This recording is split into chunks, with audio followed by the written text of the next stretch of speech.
Hey there. We've all heard the promise, right? That technology is this amazing force for good, the ultimate leveler of the playing field. But there's another story playing out, one that's quietly and fundamentally reshaping our world. Let's dig into that. And what a beautiful dream that was. The idea that if you just give everyone access to the same amazing tools, a smartphone, a fast internet connection, then things like talent and good old-fashioned hard work would be all that matters. A tiny startup could take on a corporate giant. Your background wouldn't matter nearly as much as your drive. Because honestly, if you start to look at the numbers, at the actual economic trends, a very different picture emerges. Yeah, technology is creating an absolutely staggering amount of wealth, but it sure seems to be funneling that wealth into fewer and fewer hands. So how? How is this happening? Pretty much right under our noses. Okay, so the first piece of this puzzle is what people are calling the winner-takes-most economy. And this isn't just a small tweak. It's a fundamental change in the rules of how businesses grow, all thanks to one magic word: scale. Think about it like this. Back in the day, in the traditional economy, growth was pretty linear. If you wanted more customers, you needed more people, more stores, more stuff. Wealth got spread around a bit. But in the digital world, a software company can serve 10 million new users with maybe 1 or 2 new engineers. The growth is exponential, but the job creation and the wealth that comes with it, not so much. Let's make this super concrete. Think about your local taxi company versus a big ride-hailing app.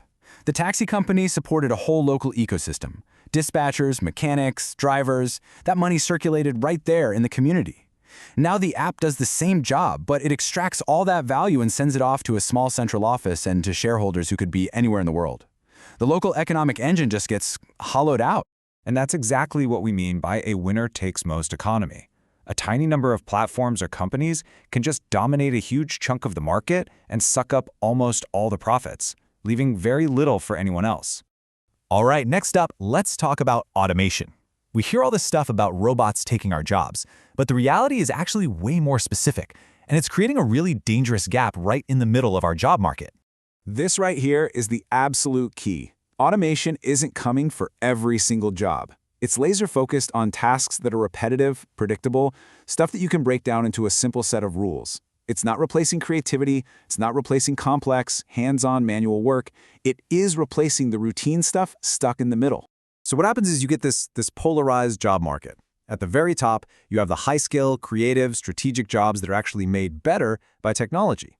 Then way down at the bottom, you have lower-paid service and manual jobs that are just really hard to automate. But that middle part, the stable, middle-income jobs that were the bedrock of the middle class for generations, that's what's getting squeezed out. And listen, these are not just some abstract categories. We are talking about real jobs: clerical work, data entry, call center operators, basic accounting. For millions of people, these were reliable paths to a stable, comfortable life. And they are the exact jobs that software and AI are getting really, really good at replacing. And this is where it gets kind of weird. We're in this bizarre paradox where the total economic pie is getting bigger, the country's productivity is going up, but for a huge number of people, their slice of that pie is actually shrinking. The winnings just aren't being shared. Which brings us to our third major factor, the real digital divide. You see, it's not really about who has internet and who doesn't anymore. It's about how we use the tools we all have. Just picture this. You've got 2 people, and they have the exact same unbelievably powerful smartphone in their pocket.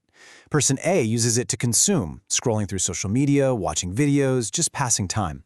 But person B uses that same device to create, learning a new skill, managing their small business, networking with clients. The tool is identical. The economic outcome? It's worlds apart. And that's really the heart of it. Technology is a magnifier. It's an amplifier. If you already have the skills, the education, and maybe the financial stability to know how to use these tools for production, well, technology makes you exponentially more powerful. But if you don't, it can easily become a tool of distraction. It just leaves you even further behind. Okay, so let's put it all together.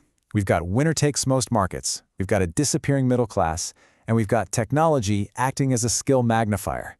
But there is one final layer to all this, and it might just be the most invisible one of all. It all comes down to ownership. Think about it. Every single time you search for something online, you are helping to make a search algorithm smarter. Every time you like a photo, you're training an engagement algorithm. It's as if billions of us are these tiny, unpaid digital workers, all building this giant, incredibly valuable cathedral for a handful of companies, but we don't own a single brick. All that value flows straight to the top. And the reason we don't see riots in the streets over this is because it all happens so gradually. It's not one big market crash, it's a slow, quiet erosion. Wages just kind of fail to keep up.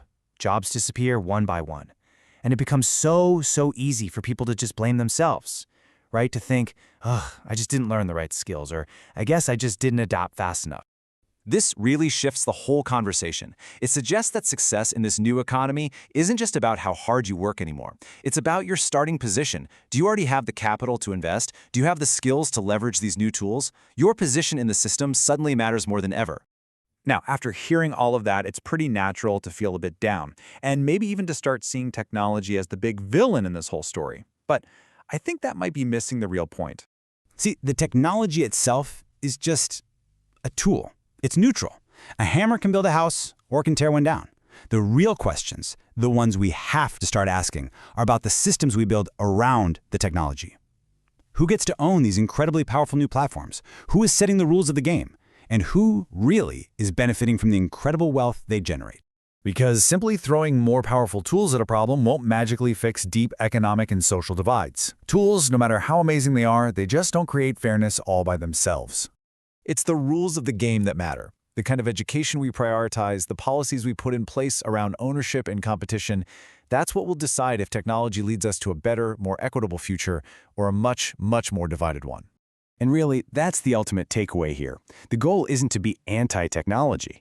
The goal is to demand a much deeper understanding of it. Because being an informed citizen in the world today means knowing not just how to use your phone, but understanding how it's fundamentally rewriting the rules of our economy and our entire society. Thanks for joining me.